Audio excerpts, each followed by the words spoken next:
खरं तर GST विभाग आहे आणि जे तुम्ही सगळेजण कर आकारणारी माणसं आहात, तुमच्या समोर शिवजयंतीच्या निमित्तानं आपण मला बोलायला बोलवलंय.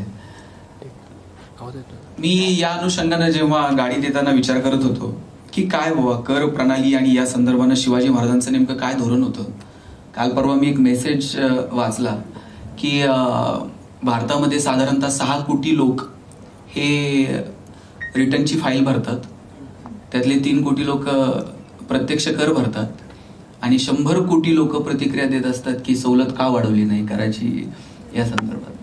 म्हणजे ज्या वेळेस देण्याचा विचार येतो त्यावेळेस आपण फार काही घ्यायचं असेल ना कुणाकडनं तर आपण सेल्फ मोटिवेट असतो घेण्याच्या बाबतीमध्ये. आपल्या कर्तव्याच्या बाबतीमध्ये तेवढे मोटिवेट नसतो जितके आपण अधिकाऱ्यांच्या बाबतीमध्ये आहोत. पण शिवाजी महाराजांकडे जर एकंदरीत पाहिलं तर त्यांची कर प्रणाली आणि या अनुषंगानं जर आपण विचार केला तर आपल्या लक्षात येईल की शिवाजी राजे त्या काळात काय विचार करतात. म्हणजे काय हा अफाट माणूस महाराष्ट्रामध्ये जन्माला आला. आपण ज्यावेळेस विचार, मी गेली आता 19 तारखेपासून तर 25 तारखेपर्यंत जी टॉकीजवरती शिवचरित्र सांगतोय रोज 2 तास. मी मागचे 3 दिवस तर शहाजीराजे आणि जिजाऊसाहेब यांच्या अनुषंगानं थोडंसं बोलत होतो. मी हे सगळं वाचताना मला असं क्षणोक्षणी वाटायचं की अरे आपण जे शिकतो पुस्तकांमध्ये, मी मॅनेजमेंटचा स्टुडंट आहे, मी जे शिकलो, मग तुमचं ह्युमन रिसोर्समधलं ग्रीव्हन्स हँडलिंग असेल, तुमचं परफॉर्मन्स अप्रायझल असेल, तुमची रिक्रुटमेंट प्रोसेस असेल, तुमचं सॉर्ट अनालिसिस असेल, हे सगळे कन्सेप्ट आपल्याला शिवचरित्रामध्ये पाहायला मिळतात. मग हे मगाशी मी शिंदे सरांची ज्यावेळेस चर्चा करत होतो मी त्यावेळेसही बोललो की शिवचरित्र ढाल तलवारींच्या पलीकडे जाऊन आपण थोडंसं सांगायला हवं. शिवाजी राजांचं प्रशासन काय, त्यांची न्यायव्यवस्था काय, या संदर्भानं थोडंसं येणाऱ्या तरुणांसोबत बोलता येईल का. आणि आपला विभाग म्हणजे शिवाजी महाराजांनी सुरतेची लूट केली, ती काय फक्त सुरत लुटावी या उद्देशानं केली नाही, तर सुरतेमधल्या व्यापाऱ्यांना कळायला हवं की इथं जर तुम्हाला व्यापार करायचा असेल तर हे राज्य तुम्हाला स्वीकारावं लागेल. आमची जे काही नियम आहेत, आम्ही स्वराज्याच्या संदर्भानं जो विचार करतोय ती विचार प्रणाली तुम्हाला स्वीकारावी लागेल. हा थेट विचार किंवा हा थेट दम सुरतेतल्या व्यापाऱ्यांना भरायचा होता, म्हणून शिवाजीराजांनी सुरतेवरती लूट केली. म्हणजे स्वराज्य उभं करत असताना शिवाजीराजे आर्थिकदृष्ट्या राज्य सक्षम असलं पाहिजे याच्याकडे काय अनुषंगानं बघतात, त्याच्यासाठी काय कर लागतात, काय कशा पद्धत. म्हणजे एकीकडं शेतकऱ्यांना कर लादू नका, दुष्काळाची परिस्थिती असेल, इतके हळवे छत्रपती शिवाजी महाराज होतात, आणि दुसरीकडं कोकण किनारपट्टीवरती पोर्तुगीज जहाजं आणतात आणि स्वतः कर लादायला सुरुवात करतात. तर शिवाजीराजे पोर्तुगीजांना सांगतात की तुम्ही कर लादणारे कोण, या किनारपट्ट्या आमच्या, हा भाग आमचा, इथला व्यापार आमचा, आणि कर लादणारे तुम्ही. पोर्तुगीजांना दम भरून शिवाजीराजे स्वतःची कर प्रणाली निर्माण करतात. काय वेगळ्या पद्धतीने शिवाजीराजे विचार करत होते. मग हे राज्य, हे राष्ट्र जर सधन व्हावं असं वाटत असेल, तर समृद्ध व्हावं असं वाटत असेल, तर आम्ही काहीतरी देणं लागतो या राष्ट्राला, आमचं काहीतरी देणं आहे. मगाशी आपण एक खूप सुंदर वाक्य बोललात की देण्याचा वाटा आमचाही असावा, हा विचार आमच्या मनात कुठं आढळत नाही. आणि ते अगदी खरं आहे. तुम्ही तर रोज त्या क्षेत्रामध्ये काम करतायत, कोण GST चुकवतंय, कोण काय करतंय, हजारो प्रकरणं तुमच्याकडे येत असतील. देण्याच्या बाबतीत आम्ही स्वयं प्रेरित नाही होत आणि ती प्रेरणा येणाऱ्या पिढीसमोर आम्हाला ठेवता येईल का, मला वाटतं या अनुषंगाने विचार करावा. म्हणजे आपण देण्याच्या बाबतीत किती मागे आहोत याचं एक साधं उदाहरण सांगतो.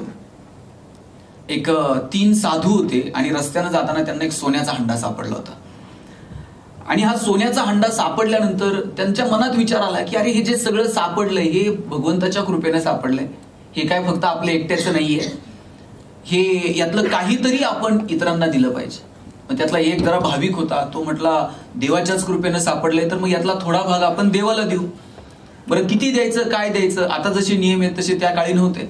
म्हटले मग यातलं नेमकं द्यायचं किती देवाला. एक जण म्हटलं एक काम करू, आपण एक असं छोटं वर्तुळ आखायचं छोटं, आपल्याला जे सोनं सापडलंय ते असं वरती फेकायचं म्हणले, आणि या छोट्या वर्तुळामध्ये जेवढं पडल तेवढं म्हणले देवाचं, आणि बाहेर पडल तेवढं म्हणले आपलं. दुसरा म्हणला काय स्वार्थी माणूस आहे तू, हे असलं छोटं असलं वर्तुळ नाही म्हणला, अख्ख्या गावाला वर्तुळ आखायचं म्हटलं. म्हणलं काय मोठ्या मनाचा माणूस आहे. म्हणलं लक्षात घ्या, मोठं वर्तुळ आखायचं, सोनं वर फेकायचं, वर्तुळात पडल तेवढं आपलं आणि वर्तुळाच्या बाहेर पडल तेवढं देवाला द्यायचं म्हटलं. तिसरा म्हटला तुम्ही दोघं म्हणले काय स्वार्थी माणसं आहेत, हे असलं वर्तुळ बिरतुळ नाही आखायचं म्हटलं, द्यायचंच आहे ना, मोठ्या मनानं द्यायचं. सोनं वर फेकायचं म्हणले, देव कुठं असतो? वर. जेवढं वर राहील तेवढं देवाचं, आणि जेवढं खाली पडेल तेवढं आपलं. म्हणजे देण्याच्या बाबतीमध्ये आम्ही इतके मागे आहोत की आम्हाला आमच्या कर्तव्यांची जाणीव आहे, पण देशासाठी आम्ही काहीतरी द्यावं, आमचाही काहीतरी वाटा असावा ही भावना मात्र आमच्या मनात नाही. पण शिवाजी महाराज मात्र त्यांचं जर सगळं प्रशासन, ती प्रशासकीय व्यवस्था तुम्ही पाहिली तर शिवाजी राजे देतानाही त्यांचा हात सरळ आहे आणि घेताना सुद्धा मोजून मापून तोलून सगळं नियोजन आपल्याला शिवाजी राजांचं पाहायला मिळतं. इकडं ठाणे, पनवेल या भागामध्ये जी मिठागरं होती, या मिठागरांमध्ये तयार होणारं मीठ हे स्थानिक मिठागरांना प्रोत्साहन मिळावं याच्यासाठी शिवाजीराजे काय क्लुप्त्या लढवतात. एक काळ असा होता की पोर्तुगीजांच्या आधिपत्याखाली असणाऱ्या मिठागरांमधून आपले व्यापारी मीठ मागत होते. मग शिवाजीराजांनी त्या मिठावरती एवढा कर लादायला सुरुवात केली की जेणेकरून स्थानिक मिठागरातली जी उत्पादक आहेत, जे उत्पादन करणारे आहेत, त्यांना योग्य व्यवसाय मिळावा. शिवाजी महाराज सुरतेची लूट करून आल्यानंतर तिथल्या व्यापाऱ्यांना सांगतात तुम्ही पुण्यात या. पुण्यात घेऊन आले तिथून कितीतरी व्यापाऱ्यांना आणि सांगितलं तुम्ही इथं बाजारपेठ वसवा. उद्योग, व्यापार, व्यवसाय वाढला पाहिजे, व्यवसायाच्या दृष्टीनं बाजारपेठेला चालना मिळाली पाहिजे, या दृष्टीनं शिवाजी महाराजांनी पावलं उचललेली आपल्याला पाहायला मिळतात. मग शिवाजी महाराजांची ही व्यावसायिक दृष्टी आपण येणाऱ्या पिढीला सांगणार आहोत का की बाबांनो, राजांना त्या काळात कळालं होतं की व्यवसाय समृद्ध असला पाहिजे, बाजारपेठा मजबूत असल्या पाहिजेत. आजही आम्हाला का कळत नाही की आमची बाजारपेठ मजबूत असावी? आजही आम्हाला का कळत नाही की ज्याची बाजारपेठ मजबूत ती राष्ट्र समृद्ध आहेत? आज भारताची 130 कोटी लोकसंख्या आणि सगळं जग भारताकडे व्यापाराच्या, व्यवसायाच्या, बाजारपेठेच्या दृष्टिकोनातनं बघताय. सहजासहजी भारताला कुणी डिवचायचा प्रयत्न करत नाही. जगातली सगळ्यात मोठी बाजारपेठ आहे भारत. मग आपल्या बाजारपेठा मजबूत असाव्यात या दृष्टीनं शिवाजीराजे त्या काळात विचार करतात. आम्ही आजही तो का करू शकलो नाही? नवनवीन तंत्रज्ञान आम्ही का स्वीकारू शकलो नाही? शिवाजीराजांचं सगळ्यात म्हणजे वेगळे पण मला काय जाणवतं माहितीये का, राजे नाविन्य स्वीकारतात. आणि दुर्दैवानं भारतातल्या सगळ्या इथून मागच्या इतिहासात जर आपण डोकावलं तर आपल्या लक्षात येतं की नाविन्य स्वीकारत होतो आम्ही, पण नाविन्य शोधायवरती मात्र आम्ही भर दिलेला नाहीये. म्हणजे पहा, भारतातला राजा होता पोरस. पोरसवरती ज्यावेळेस अलेक्झांडर चालून आला, झेलम नदी आहे, पोरसच्या स्वप्नातही नव्हतं की रात्रीतून अलेक्झांडर झेलम ओलांडून इकडे पलीकडे येऊ शकेल. आणि तो आला आणि आल्यानंतर जे युद्ध झालं, आपले आतापर्यंतचे राजे हत्तीवरती बसून लढत होते. आमची पहिली फळी हत्तींची असायची. शत्रूच्या सैन्याची फळी जर मोडायची असेल तर हत्तींनी टक्कर द्यायची. अरे हत्ती हा युद्धाच्या कामात फार चपळ नाहीये, घोडा त्या मानानं प्रचंड चपळ आहे. हत्तीला वळायचं म्हणलं तर 10 मिनिटं विचार करावं लागतं. वळता वळता त्याच्याच पायाखाली आपलंच 2-5 सैन्य येतं. बरं, हत्तीवरती बसलेला माणूस पटकन टप्प्यात येतो, लगेच त्याला वेधता येऊ शकतं. पण आम्ही नाविन्य स्वीकारू शकलो नाही. अलेक्झांडर लढायला येतानाच घोड्यांवर बसून आला, प्रचंड चपळाईनं आमच्यावरती आक्रमण केलं, पोरसला हरावं लागलं. मग आमच्या राजा महाराजांना कळालं इथून पुढे जर जिंकायचं असेल ना तर फक्त हत्ती नाहीत, आमच्याकडे घोडे असायला हवेत.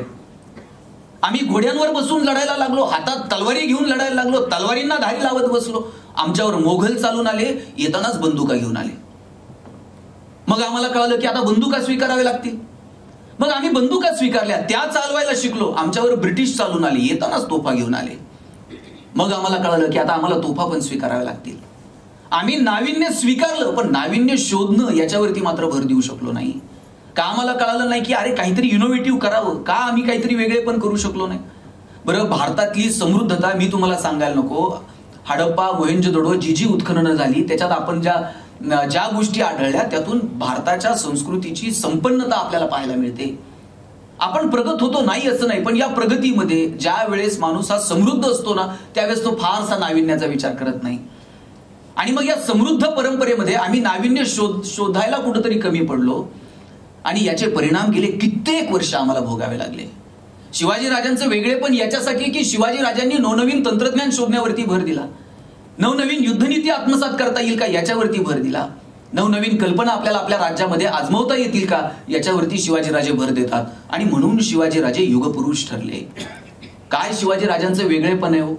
सैन्य भरती करताना त्यांनी कोणत्या गोष्टीला महत्व दिलं? और लिंबू टिंबू पोरं गोळा केली, त्यांच्या हातात समशिरी दिल्या आणि सांगितलं स्वराज्य निर्माण करावं लागेल. शिवाजी राजांचं वेगळेपण काय माहितीये? शिवाजी राजांच्या अगोदरही शूरवीर होते, नाही असं नाही, पण शिवाजी राजांनी धाडस दाखवलं ना, ते धाडस म्हणजे स्वप्न पाहायचं धाडस दाखवलं. याच्या अगोदर कुणी स्वप्नच पाहायला तयार नव्हतं की अरे आपलं राज्य असू शकतं, आपलं एम्पायर असू शकतं. हे स्वप्न पाहायचं धाडस सुद्धा कुणी करत नव्हतं. शिवाजी राजांनी ते धाडस दाखवलं आणि ते धाडस त्यांच्या ठाई निर्माण केलं ते त्यांच्या आई वडिलांनी. जिजाऊंची भूमिका फार महत्वाची आहे, शहाजीराजांची भूमिका फार महत्वाची आहे. शहाजीराजे तर स्वराज्य या संकल्पनेचे हे पहिली कल्पनाच शहाजीराजांच्या मनात येते की स्वराज्य असावं. स्वराज्याचा संकल्पच शहाजीराजे करतात. अरे तिकडे निजामशाही बुडली तर मूर्तिजाला गादीवरती बसवलं संगमनेर जवळ नेऊन आणि स्वतः शहाजीराजे राज्यकारभार पाहायला लागले. काय राजकारण आहे शहाजीराजांचं. आणि शिवाजीराजांनी ज्या कुरापती सुरुवातीला सुरू केल्या त्याला लगेच कुणी हात लावायला तयार नाही. कारण का? कर्नाटकात शहाजीराजे 10-20 हजाराची फौज देऊन उभे, इकडे शिवाजीराजांना थोडंसं डिवचायला जावं तर तिकडे कर्नाटकात शहाजीराजे धुवा उडवून टाकतील याची जाणीव या सगळ्या शहांना होती. म्हणून शिवाजीराजांच्या सगळ्या राजकारणामध्ये शहाजीराजांची भूमिका फार महत्वाची राहिलेली आहे. आणि त्याही पुढे जाऊन शिवाजीराजांच्या मनात स्वराज्याची संकल्पना निर्माण करणं, त्यांना ते स्वप्न दाखवणं, त्यांच्यामध्ये ते धाडस निर्माण करणं, यात भूमिका राहिली आहे ती जिजाऊंची. आपल्या मुलाच्या जडणघडणीमध्ये आईवडिलांचा काय वाटा असू शकतो ना, हे शिवाजीराजे, शहाजीराजे आणि जिजाऊंकडे पाहून आपण शिकायला हवं. अफजल खानाला भेटायला निघाले शिवाजीराजे. अफजल खानाला भेटायला निघाल्यानंतर शिवाजीराजांच्या चेहऱ्यावर थोडीशी अस्वस्थता दिसते. जिजाऊ सांगतात, शिवाजीराजे अस्वस्थ होऊ नका, तुमचं जर काही बरं वाईट झालं ना तर मी संभाजीला गादीवरती बसवेल आणि स्वतः राज्यकारभार पाहिजे. काय म्हणायचं त्या आईच्या काळजाला. अरे आमचा संकल्प मोठा आहे, इथं स्वराज्य उभं राहिलं पाहिजे. आणि मगाशी आपण प्रास्ताविक करतानाही म्हटलात की हे राज्य आम्हाला आमचं वाटावं. शिवाजीराजांच्या राज्याचं वैशिष्ट्यच असं आहे की शहाजीराजांना राजा म्हणून मिरवायचं नव्हतं, जिजाऊंना मी राजाची आई म्हणून मिरवायचं नव्हतं, किंवा शिवाजीराजांनाही स्वतः छत्रपती म्हणून फक्त मिरवायचं नव्हतं. रयतेचं, जनतेचं, सामान्य माणसाचं न्याय देणारं राज्य निर्माण करावं हा साधा प्रामाणिक हेतू होता. म्हणून शिवाजीराजांचं राज्य हे सगळ्या जगामध्ये त्याची नोंद घेतली गेली. हे आपल्याला येणाऱ्या पिढीला सांगावं लागेल की बाबा रे, राज्य काय असतं, प्रशासन काय असतं, तिथली न्याय व्यवस्था काय असती, ह्या छोट्या छोट्या गोष्टी आपल्याला पोहोचवाव्या लागतील. मी तुम्हाला 2-3 उदाहरणं सांगेल की काय बाबा शिवाजीराजांची रिक्रुटमेंट प्रोसेस काय होती, शिवाजीराजांचं व्यवस्थापन काय होतं. साहेब, प्रतापगडाचं युद्ध आपण पाहतो आणि प्रतापगडाच्या युद्धामध्ये अफजल खानाचा कोथळा बाहेर काढला हे फक्त सांगितलं जातं. ते मोठं शौर्य होतं. अफजल खानाला मारणं इतकं सोपं नव्हतं. अफजल खानाच्या वधानंतर भारतात नव्हे, भारताच्या बाहेरही शिवाजीराजांच्या पराक्रमाची चर्चा झाली. मी ज्या नगर तालुक्यात पारगाव नावाचं माझं छोटंसं गाव आहे, माझ्या गावामध्ये 1624 मध्ये भातोडी पारगावची लढाई झाली. गनिमी कावा ही युद्धनीतीचा श्री गणेशाच त्या माझ्या गावातल्या लढाईतनं झाला. म्हणजे एकीकडे निजाम होते, एकीकडे आदिलशहा आणि मोघल एकत्र होते. आदिलशहा आणि मोघल यांनी एकत्र येऊन निजामशाही संपवायचं ठरवलं. निजामशाहीचा वजीर होता मलिकांबर आणि त्याच वेळेला निजामशाही मलिकांबरचं वय झालं, 80 वर्ष वय होतं. निजामशाहीचं नेतृत्व तरण्याबाण शहाजीराजांनी केलं आणि एवढ्या मोठ्या सैन्याच्या विरोधात लढायचं कसं, शहाजीराजांनी रात्रीतून तलाव फोडून दिला आणि त्यात सैन्य वाहून गेलं. ही गनिमी कावा ही युद्धनीती, तिथून प्रारंभ आहे या युद्धनीतीचा. आणि त्या लढाईनंतर सगळीकडे नाव झालं उत्तरेत शहाजहान आणि दक्षिणेत शहाजी. म्हणजे शहाजी राजांच्या सगळ्या कारकिर्दीला कलाटणी देणारी जशी पारगाव भातोडीची लढाई ना, तशी शिवाजीराजांच्या कारकिर्दीला कलाटणी देणारी लढाई जर कोणती असेल तर प्रतापगडाचं युद्ध आहे. या प्रतापगडाच्या युद्धामध्ये अफजल खानाला मारलं हे लोकांपर्यंत पोहोचलं, पण त्याच्या पाठीमागे काय कल्पना आहे, त्याच्या पाठीमागे काय युक्ती आहे, काय प्लॅनिंग आहे. प्लॅनिंग म्हणजे काय? आपल्याकडे मॅनेजमेंटमध्ये प्लॅनिंगची व्याख्या थिंक बिफोर ऍक्ट. कोणतीही कृती करायच्या अगोदर केलेला विचार म्हणजे, किंवा proper utilisation of the resources. तुमच्याकडे जे रिसोर्सेस आहेत ते तुम्हाला प्रॉपर वेनं युटिलाइज करता आले पाहिजेत, याला आपण प्लॅनिंग म्हणतो. शिवाजी राजांकडे जे जे रिसोर्सेस आहेत ते प्रॉपर वेनं युटिलाइज केलेत आणि अफजल खानाला प्रतापगडाच्या पायथ्यालाच घेऊन येणं हाच फार मोठं नियोजन होतं. फार मोठं नियोजन आहे. समोरासमोर जर युद्ध लढलं असतो तर अफजल खानाच्या सोबत लढणं आणि एवढ्या मोठ्या सैन्याचा प्रतिकार करणं सोपं होतं? अगदीच सोपं नव्हतं. मगाशी आपण पानिपतच्या युद्धाचा लढाईचा उल्लेख केला. अब्दालीच्या समोरासमोर लढावं लागलो आणि समोरासमोर लढत असताना आमच्या बरोबर फक्त सैन्य नव्हतं, एवढ्या सगळ्यांना घेऊन आम्ही पानिपतला गेलो होतो. बरं तिथं थंडीच्या त्या सगळ्या दिवसांमध्ये अब्दालीच्या सैन्याच्या जे कपडे होते ते त्या निसर्गाशी जुळून घेणारे होते. आमच्या सैनिकांना साधे ते कपडे मिळू शकले नाही, आमच्या घोड्यांना 2 दिवस पाणी मिळू शकलं नाही, खुराक मिळू शकला नाही. बरं एवढं सगळं असून दुपारच्या टप्प्यात पानिपतचं युद्ध आम्ही जिंकू का काय अशा अवस्थेत होतो. तर सूर्याची तिरपी करणं अशी पडायला लागली. बखरींमध्ये उल्लेख आहे, भानामती व्हावी तसे सैन्य खाली पडायला लागलं. निसर्गाच्या सोबत निसर्गातल्या सगळ्या अवस्थेचा विचार करून पावलं टाकणं हे शिवाजीराजांच्या इतिहासातनं बघावं. शिवाजीराजांनी सगळ्या नैसर्गिक संपत्तीचा इतका वापर केला, प्रतापगडाच्या पायथ्यालाच का बोलवावं. पहा, मोरे जे जावळीचे, त्या जावळीच्या मोऱ्यांना शिवाजीराजांनी पत्र लिहिलं होतं, जावळीमध्ये परकीयांना आश्रय देणं थांबवा, अन्यथा जावळी मारून कैद करू.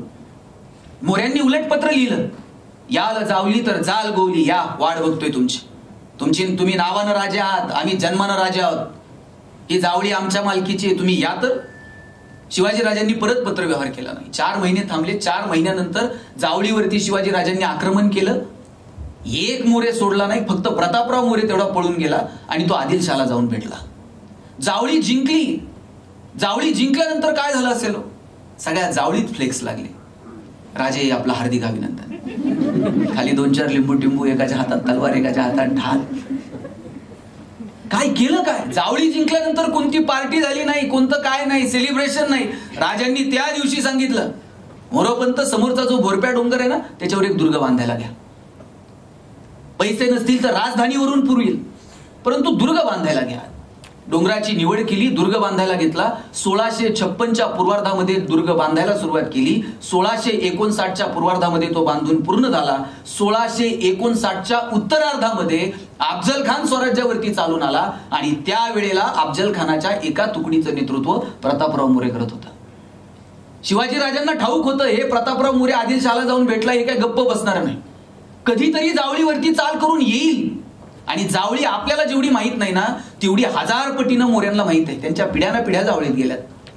अशा वेळेला आपला गनिमी गावात चालणार नाही. अशा वेळेला जर लढायचं असेल तर असा एखादा दुर्ग असला पाहिजे जो फक्त आपल्याला माहित आहे आणि मोऱ्यांना माहित नाही. मोऱ्यांसाठी अनोळखी आणि आपल्यासाठी पूर्णपणे परिचित असा एखादा दुर्ग असावा म्हणून प्रतापगड बांधला. आणि त्याच प्रतापगडाच्या पायथ्याला अफजल खानाला बोलून घेतलं. अरे काय ते बोलून घेताना सुद्धा आपण म्हणतो की अजिबात कुणाच्या समोर झुकायचं नाही, 2 शब्द मागे यायचं नाही, आरेला कार्य करायचं. अरे असं नसतं युद्ध. शिवाजीराजे पत्र लिहितात अफजल खानाला, आम्ही तुम्हाला घाबरलोय, तुम्ही किती ताकदवर आहात. टप्प्यात आणले अफजल खानाला. 2-2.5 हजार सैन्य घेऊन मधल्या टप्प्यात आल्यानंतर परत वकिलाकडनं निरोप दिलाय की राजे प्रचंड घाबरलेले आहेत. एवढं सैन्य घेऊन जर तुम्ही वरती आलात तर राजे तुम्हाला भेटूच शकत नाही, मोजके 5-10 जण घेऊन या. राजांना कळालं सय्यद बंडा सोबत आहे, परत निरोप धाडला, सय्यद बंडाला शामियानाच्या बाहेर उभं करा, नाहीतर मी भेटत नाही. प्रत्येक गोष्टीच्या पाठीमागं विचार आहे हो. शिवाजी महाराजांचं राजकारण समजून घेणं, मला वाटतं हल्लीच्या आपण सगळ्यांनी, प्रशासनात काम करणाऱ्या प्रत्येकानं, राजकारणात काम करणाऱ्यांनी, कोणत्याही क्षेत्रात तुम्ही असा, शिवाजी महाराजांचा इतिहास आणि त्यांची प्रशासकीय भूमिका आपण समजून घेतली पाहिजे.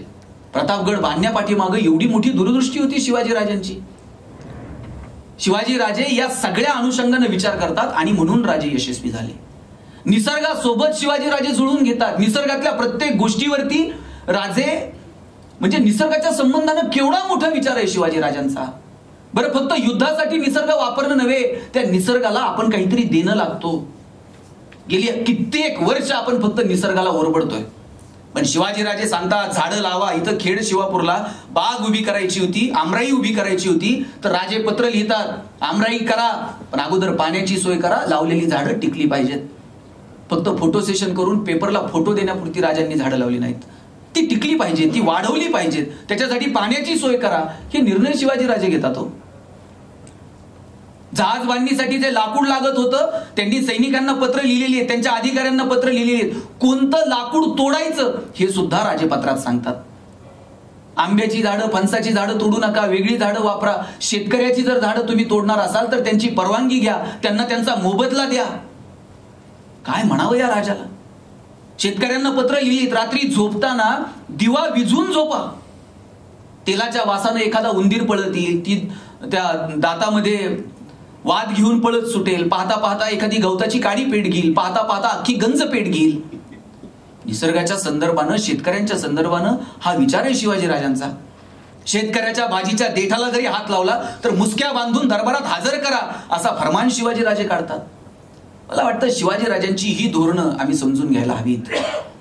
काय शिवाजीराजांचं प्रशासन, म्हणजे तुम्हाला मी रिक्रुटमेंट प्रोसेस सांगतो की शिवाजीराजांनी अशी पेपरला जाहिरात दिली का, अमुक अमुक जागा भरायच्या, अमुक अमुक संवर्गातल्या एवढ्या एवढ्या जागा भराय. कोणती जात, धर्म, पंथ या सगळ्याच्या पलीकडे जाऊन ज्याच्या ज्याच्या जे जे चांगलंय ते शोधलं आणि ती जबाबदारी त्याला देऊ केली.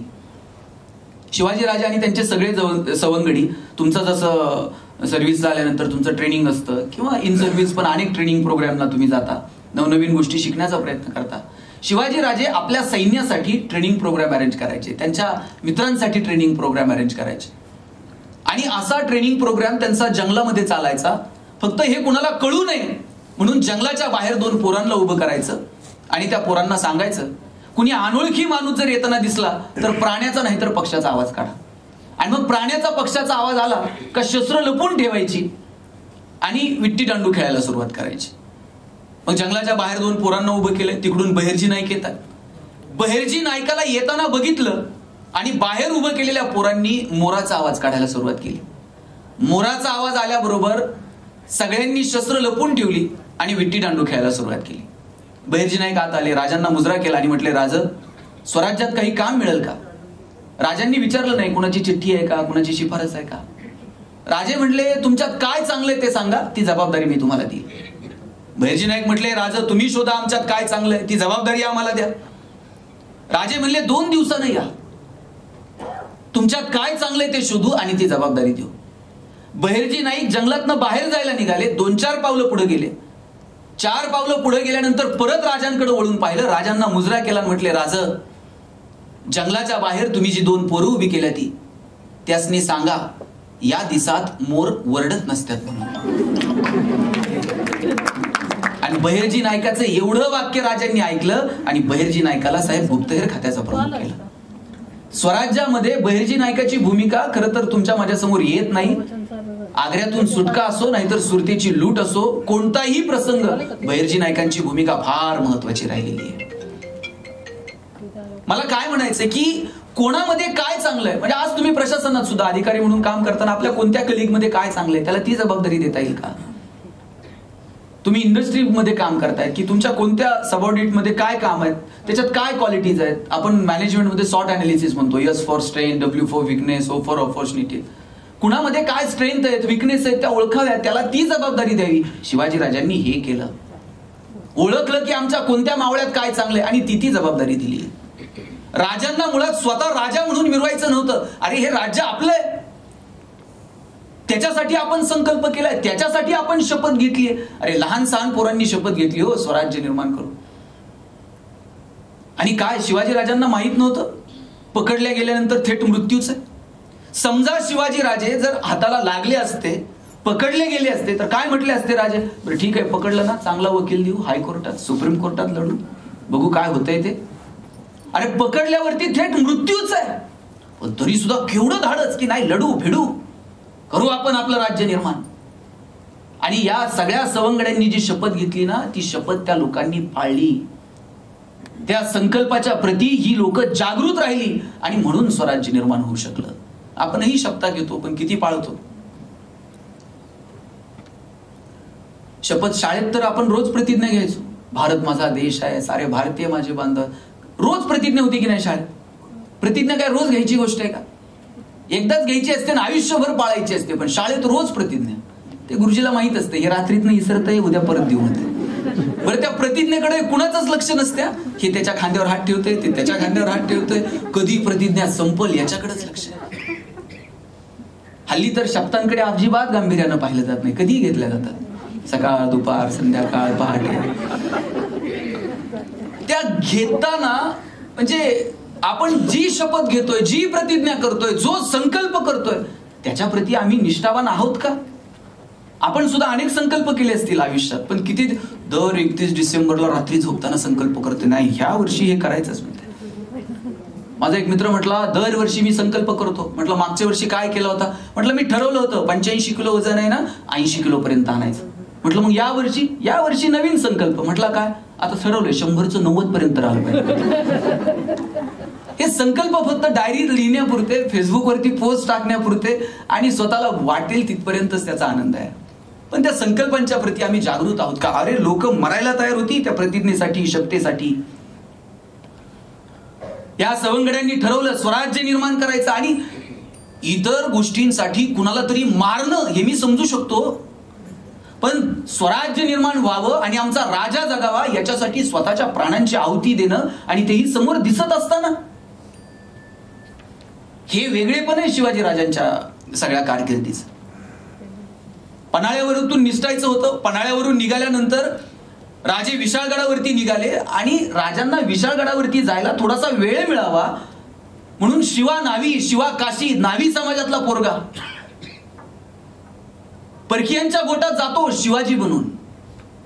त्यालाही माहित होतं आपण ओळखले जाऊ आणि ओळखल्यानंतर थेट मृत्यूच आहे, पण आमच्या राजाला थोडा तरी वेळ मिळेल इथून निसटायला. परकीयांच्या गोटात गेला, पकडला गेला, सपासप वार झाले आणि मरताना शिवा काशीत म्हणतो, अरे जगताना शिवा नावी म्हणून जगलो, पण मरताना मात्र शिवाजी महाराज बनून मरतोय. काय म्हणायचं? बाजी प्रभूला ठाऊक नव्हतं आपण मरणार आहोत. राजे तुम्ही गडावर पोहोचायला हवेत.